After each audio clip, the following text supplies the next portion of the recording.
This is the Hidden Killers podcast with Tony Brueski, featuring retired FBI Special Agent Jennifer Coffindaffer.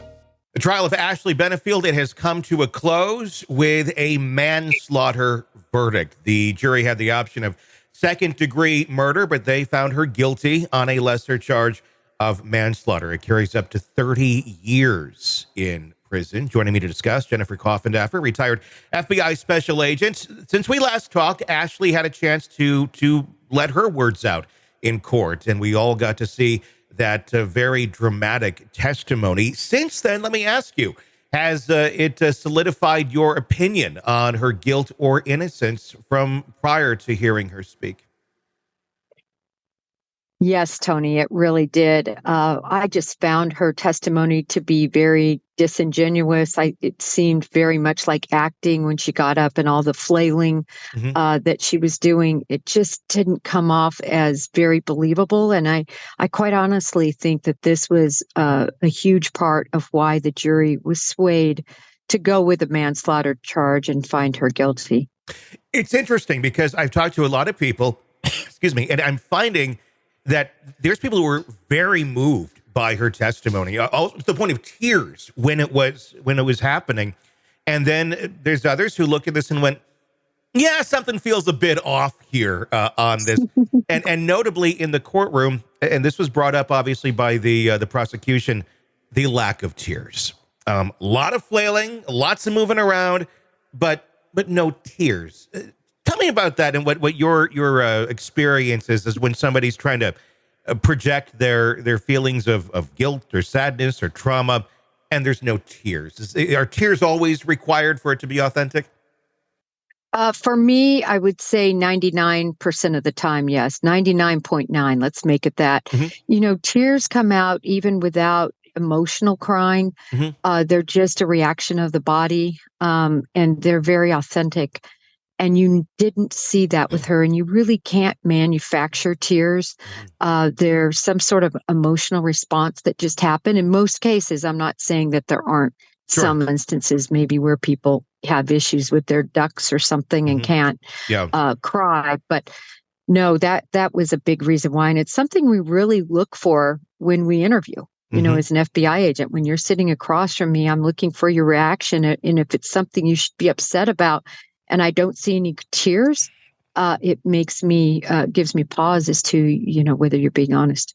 What's disturbing about that whole idea of tears is the fact that one could shed not one tear, whether you did this on purpose or not, whether it was just in the heat of the moment.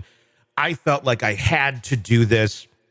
And maybe you look back on it and go, maybe that was kind of a brash decision. Maybe I shouldn't have done that, but it is what I did. And that's kind of the whole battered woman syndrome that was trying to be argued here. But one would almost think that you would have some level of empathy for what happened. This is, the father of your children that you shot, whether it was, over the top or not. You think there'd be something, wouldn't you? That's how I always look at it. It never makes any sense to me in these relationships where people have that much hate that they totally disengage from the fact that at one point they actually loved that person and that person, they decided to have a child with, and no matter what, that child that they have is half of another person. And so I agree with you, Tony. It's really sad when you see that people lose absolutely or have absolutely no empathy for the lost one. Yeah, I mean, it's a certain level of numbness, but it also kind of makes you go, maybe that's why you were capable of doing such a thing. Let's take a look at some of that testimony from Ashley. And I want us to note while we're looking at this, the back and forth of how quickly she goes from hi, I'm upset, but no tears, to just, oh yeah, that's how that all rolled out. It's a very, very stark contrast here. And if anyone who has kids, this is another thing I noted, especially if you have or have had a little girl. I know you have girls. I have a little girl. If they want something, they can turn this shit on and off sometimes. And this is kind of how I felt watching this testimony. Let's take a look. You weren't concerned about him coming over? No, I knew he was coming. Okay. And when he came over, your mother and Emerson went to the park? I believe they were headed there. I'm not sure. I think they were down the driveway or on the sidewalk, something like that. They were on their way there. You weren't so afraid that you wanted your mother to stay there and watch? No, we were just packing to move. Okay, so you weren't afraid? I definitely didn't expect this to happen. So it was of you that your mother left? Yeah, at that time. Okay. So if I heard you right during your direct, you said he bumped your shoulder twice. Body check, I don't know if that's what you called it. He walked into you with a box, right? Yes. And then at the end, you say he slapped you? He hit me. I wouldn't know how to classify it. He struck me, he hit me.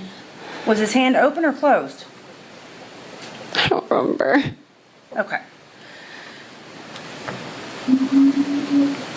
And because of those things, you claim that you thought he was going to kill you. He had never hit me before. Okay. And you thought he was going to kill you. He wouldn't let me leave. I tried to leave, he stopped me. The question is, you thought he was going to kill you. Yeah. Okay.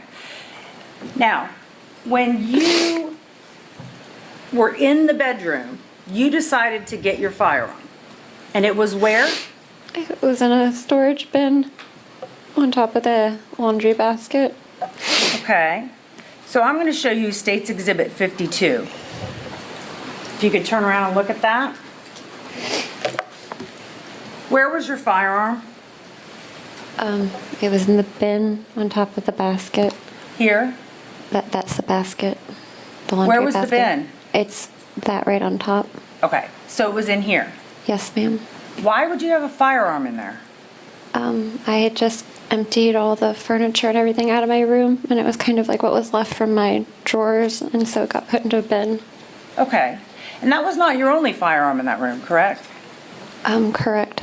You had a firearm in the closet. My carry gun was in my backpack, which is my purse at the time. So in this room, with a mattress and a broom and a hamper, you had 2 firearms. Yes.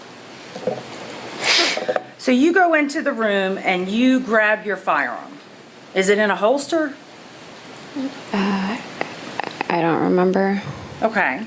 And you claim that Doug does what?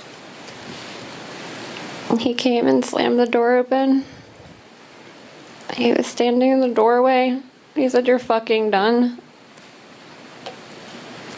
He said, "You're fucking done." And that made you fear for your life. Yeah.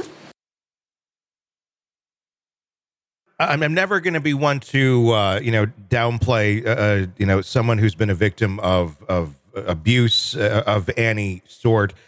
But I'm also going to raise my hand when I see something that doesn't feel right. And I'm sorry, that just doesn't feel real. What are your thoughts? Oh, I agree with you. The way, I don't know, there was one very specific moment where she was kind of still sort of sobbing and kind of, and then a question is asked. She had to think about it, and then she went to her normal tone. I don't know if you noticed that, and then kind of digressed back to the. So that's just, I just didn't find her believable. It seemed very much like acting to me. Yeah. And I was thinking too, with a child in the house. Of course, I'm immediately going to the complete lack of gun safety. Yes. Locked and loaded 45 plus another gun, and nothing else in the house, as she said, on a laundry basket. It just, the whole scenario just didn't sound right. Are you ready to listen to this podcast ad-free? Then hit subscribe to the True Crime Today Premium Plus channel now. on Apple Podcasts. You'll instantly have access to all of our episodes labeled Advance Ad-Free. You'll hear the interviews before everyone else and with no interruption. No interruptions. Subscribe to the True Crime Today Premium Plus channel now on Apple Podcasts. And start binging now.